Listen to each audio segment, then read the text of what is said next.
Hello guys, എല്ലാവർക്കും പുതിയൊരു വീഡിയോയിലേക്ക് വീണ്ടും സ്വാഗതം. അപ്പോൾ കേരള ബ്ലാസ്റ്റേഴ്സിനെ കുറിച്ച് ലേറ്റസ്റ്റ് ആയിട്ടുള്ള ചില അപ്ഡേറ്റ്സുകളാണ് നമ്മൾ വീഡിയോയിലൂടെ പങ്കുവെക്കാൻ പോകുന്നത്. ട്രാൻസ്ഫറുമായി ബന്ധപ്പെട്ടൊക്കെ ഉണ്ട്. അപ്പോൾ അതിൻ്റെ ഒന്നാമത്തെ അപ്ഡേറ്റ് എന്ന് വെച്ചാൽ നമ്മൾ കുറച്ച് ദിവസമായിട്ട് ബ്ലാസ്റ്റേഴ്സുമായി ബന്ധപ്പെട്ട് തന്നെ കേട്ടിട്ടുണ്ടായിരുന്ന ഒരു ന്യൂസായിരുന്നു. നെക്സ്റ്റ് സീസണിലെ ബ്ലാസ്റ്റേഴ്സിൻ്റെ പരിശീലനമായിട്ട് സെർജിയോ ഒലിവേറ വരാനുള്ള സാധ്യതകളുണ്ട്. പുള്ളിയെ നമ്മൾ പ്രീ കോൺട്രാക്റ്റിൽ നിന്ന് അഗ്രി ചെയ്തിട്ടുണ്ട്, അങ്ങനെയൊക്കെ ന്യൂസൊക്കെ വന്നിട്ടുണ്ടായിരുന്നു. പിന്നെ അതിനുശേഷം വരില്ല എന്ന രീതിയിൽ ന്യൂസും വന്നതാണ്. ഇപ്പോൾ കെല്ലവിൻ്റെ റിപ്പോർട്ടറായ ആഷിൻ ജേക്കിൻ്റെ ലൈവും കാര്യങ്ങളൊക്കെ നടന്നിട്ടുണ്ടായിരുന്നു. അപ്പോൾ അതിൽ നമ്മൾ ഓഫറൊക്കെ ചെയ്തിട്ടുണ്ടായിരുന്നു സെർജിയോ ലൊബേറയ്ക്ക് ഒരു ബിഗ് ട്രാൻസ്ഫർ ഫീ ഒക്കെ തന്നെ ഓഫർ ചെയ്തിട്ടുണ്ടായി സെർജിയോ ലൊബേറയ്ക്ക് വേണ്ടി. എന്നാൽ അത് റിജക്റ്റ് ചെയ്തിട്ടുണ്ടെന്നാണ് അറിയാൻ സാധിക്കുന്നത്. അപ്പോൾ സെർജിയോ ലൊബേറ വരും സീസണിൽ ബ്ലാസ്റ്റേഴ്സിൻ്റെ പരിശീലനമായിട്ടൊന്നും ഉണ്ടാവില്ല, പുതിയ ഏതെങ്കിലും പരിശീലകരായിരിക്കും. അപ്പോൾ ഇനി മറ്റൊരു അപ്ഡേറ്റ് മിലോസ് ഡ്രിഞ്ചിച്ചുമായിട്ടാണ്. നമ്മുടെ മോണ്ടിനെഗ്രോ സെൻറ്റർ ബാക്കായ മിലോസ് ഡ്രിഞ്ചിച്ച് ഒരു പക്ഷേ ബ്ലാസ്റ്റേഴ്സ് വിടാനുള്ള സാധ്യതകളുണ്ട്. അപ്പോൾ എന്താ വെച്ചാൽ കേരള ബ്ലാസ്റ്റേഴ്സ് ഒരു വിദേശ താരത്തെ കൂടി ഈ വിൻഡോയിൽ ടീമിലെത്തിക്കാനുള്ള ചാൻസ് ഉണ്ടെന്ന് നേരത്തെ റിപ്പോർട്ടുകൾ വന്നതാണ്. അപ്പോൾ അതെങ്ങനെയെന്ന് വെച്ചാൽ മിലോസ് ഡ്രിഞ്ചിച്ച് ബ്ലാസ്റ്റേഴ്സ് വിടുന്നതിന് പകരം പുള്ളിക്ക് പകരമായിട്ടായിരിക്കും ഒരു ഫോറിൻ സെൻറ്റർ ബാക്കിനെ ടീമിലേക്ക് എത്തിക്കുക.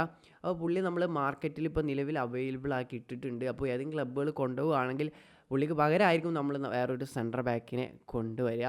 അപ്പോൾ അങ്ങനെയാണെങ്കിൽ നമ്മൾ മറ്റൊരു ഫോറിൻ സൈനിങ് ഈ വിൻഡോയിൽ നടത്തുള്ളൂ. അപ്പോൾ മിലോസിനെ വിൽക്കണോ വേണ്ടയോ എന്നൊക്കെ ചോദിക്കുകയാണെങ്കിൽ എന്താ പറയുകയെന്ന് വെച്ചാൽ മിലോസിൻ്റെ കാര്യത്തിലൊരു നമുക്കൊരു ഉറപ്പ് പറയാൻ പറ്റാത്ത പോലെയാണ്. ഒരു ഇൻകൺസിസ്റ്റൻ്റ് ആയിട്ടുള്ളൊരു പ്ലെയറാണെന്ന് പറയേണ്ടി വരും. ഇൻകൺസിസ്റ്റൻ്റ് ആണ്. ഇപ്പോൾ കഴിഞ്ഞ മത്സരം നോക്കുകയാണെങ്കിൽ ഇറ്റ്സ് ഗ്രേറ്റ് പെർഫോമൻസ് ആയിരുന്നു മിലോസിൻ്റെത്. ഇപ്പോൾ ഒരു കളി നല്ല രീതിയിൽ കളിച്ചാൽ ഇപ്പോൾ അടുത്ത കളി മോശമായിരിക്കും. പിന്നെ പുള്ളിയുടെ സ്പീഡ് അതൊക്കെ ഒരു പ്രശ്നമാണ്. ചില കളിയിലൊക്കെ പുള്ളിയെ ബീറ്റ് ചെയ്ത് സിമ്പിളായിട്ട് പോകണതാണ്. എന്നാൽ ചില കളിയിൽ പുള്ളി ബോഡി ഇട്ടിട്ട് എങ്ങനെയായാലും ഡിഫെൻഡ് അജാതി മെൻറ്റാലിറ്റി ഉള്ള പ്ലെയറാണ് മിലോസ്. ഭയങ്കര അഗ്രഷനിൽ കളിക്കുന്ന മെൻറ്റാലിറ്റിയോടെ കളിക്കുന്ന ഒരു പ്ലെയറാണ്. ടീം സ്പിരിറ്റ് എല്ലാം ബൂസ്റ്റ് ചെയ്യുന്ന ഒരു പ്ലെയറാണ് ഈ മിലോസ്. എന്നാൽ താരത്തിൻ്റെ സ്പീഡ് കുറവും ഒരു മണ്ടി എത്താത്ത അങ്ങനെ കുറച്ച് ചില ഭാഗത്ത് പുള്ളി മിസ്റ്റേക്സും കാര്യങ്ങളും കാണിക്കാറുണ്ട്. അപ്പോൾ അതുകൊണ്ട് തന്നെ നമുക്കൊരു ഉറപ്പ് പറയാൻ പറ്റാത്തൊരു രീതിയിലാണ് ഇപ്പോൾ മിലോസിൻ്റെ പെർഫോമൻസ് നമുക്ക് പറയാം. അപ്പോൾ പോയാൽ നല്ലൊരു അത്യാവശ്യം കുറച്ചൊക്കെ സ്പീഡുള്ള കുറച്ച് നല്ലൊരു സെൻറ്റർ ബാക്ക് വരികയാണെങ്കിലും ഓക്കെ ആണ്. എന്തായാലും ഈ സീസണിൽ പോവോ, പുതിയ സെൻറ്റർ ബാക്ക് ഫോറിൻ പ്ലെയർ വരുമോ എന്നൊക്കെ ഇനി കണ്ടു തന്നെ അറിയാം. എന്തായാലും നിങ്ങളുടെ അഭിപ്രായം അതുമായി ബന്ധപ്പെട്ട് എന്തായാലും കമൻറ്റായി രേഖപ്പെടുത്തുക. അതുപോലെ പിന്നെ മറ്റൊരു ന്യൂസ് ബ്ലാസ്റ്റേഴ്സ് ആരാധകരെ സംബന്ധിച്ച് നിരാശ നൽകുന്ന ന്യൂസാണ്. പ്രീതം കോട്ടാൽ ഇവിടെ പോയി ചെന്നൈയിൻ എഫ് സിയിൽ പോയി ആദ്യ മത്സരം കളിച്ചു. അവിടെ ഫസ്റ്റ് മത്സരം തന്നെ നല്ല പെർഫോമൻസാണ് കാഴ്ചവെച്ചത്. ഇവിടേക്ക് നമ്മൾ പകരം കൊണ്ടുവന്ന ബികാഷ് ഷിംനാൻ 21 വയസ്സുള്ള യങ്സ്റ്റർ ടോപ്പ് പ്ലെയറാണ്. ബട്ട് പുള്ളിക്ക് ഇഞ്ചുറിയാണ്. അതും മൈനറായിട്ടുള്ള ചെറിയൊരു ഇഞ്ചുറിയാണ്. ഇതാണ് ഹാംസ്ട്രിങ് ഇഞ്ചുറി, മൈനർ ഹാംസ്ട്രിങ് ഇഞ്ചുറിയാണ് പറഞ്ഞിട്ടുള്ളത്. 2-3 മത്സരമൊക്കെ പോകാനുള്ള സാധ്യത ഉണ്ട്.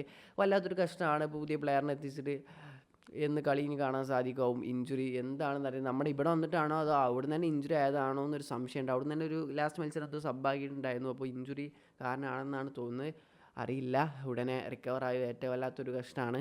നമുക്ക് വേറെ സെൻറ്റർ ബാക്കുകൾ ഇപ്പോൾ നിലവിലില്ല. ഇപ്പോൾ പ്രീതം പോയി, പിന്നുള്ളത് ബിജോയി ആണ് ഇന്ത്യൻ പ്ലെയറായിട്ട്. അപ്പോൾ അങ്ങനെ ഒരു സിറ്റുവേഷനാണ്. പെട്ടെന്ന് തന്നെ റിക്കവറായി വരട്ടെ എന്ന് തന്നെ പ്രാർത്ഥിക്കാം, പ്രതീക്ഷിക്കാം. അപ്പോൾ വീഡിയോ അവസാനിക്കുകയാണ്. എന്താ വീഡിയോയുമായി ബന്ധപ്പെട്ടുള്ള നിങ്ങളുടെ അഭിപ്രായം കമൻറ്റായി രേഖപ്പെടുത്തുക. നെക്സ്റ്റ് വീഡിയോയിലൂടെ വീണ്ടും കാണാം. അതുവരേക്കും ബായ്. നാളെ അതുപോലെ മാച്ച് ഡേ ആണ്. ഓക്കെ, ജയിക്കുമെന്ന് പ്രതീക്ഷിക്കാം.